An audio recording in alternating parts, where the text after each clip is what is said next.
রাজধানী ঢাকা ও আশেপাশের জেলাসহ দেশের বিভিন্ন স্থানে ভূমিকম্প অনুভূত হয়েছে। আজ বিকেল ৫:১৫টার দিকে এ ভূমিকম্প অনুভূত হয়। বাংলাদেশে কোনো বড় ধরনের ক্ষয়ক্ষতির খবর পাওয়া যায়নি।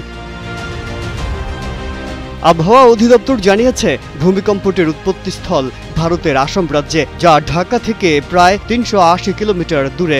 রিক্টার স্কেলে এর মাত্রা ছিল ৫.৬। উৎপত্তিস্থলটি আসামের রাজধানী গুয়াহাটি থেকে আসাম ভ্যালি ও হিমালয়ের মাঝামাঝি অঞ্চলে। মার্কিন ভূতাত্ত্বিক জরিপ সংস্থা USGS জানিয়েছে, ভূপৃষ্ঠ থেকে ৩৫ কিলোমিটার ভূগর্ভে উৎপত্তি হওয়া এই ভূমিকম্পে ভারতসহ ৬ দেশ কেঁপে উঠেছে। ভূমিকম্প বিশেষজ্ঞরা বলছেন, এটি মাঝারি থেকে তুলনামূলকভাবে শক্তিশালী মাত্রার ভূমিকম্প। বাংলাদেশ ভূমিকম্প প্রবণ অঞ্চলের কাছাকাছি হওয়ায় সচেতনতা ও প্রস্তুতি বাড়ানো জরুরি বলে মনে করছেন তারা।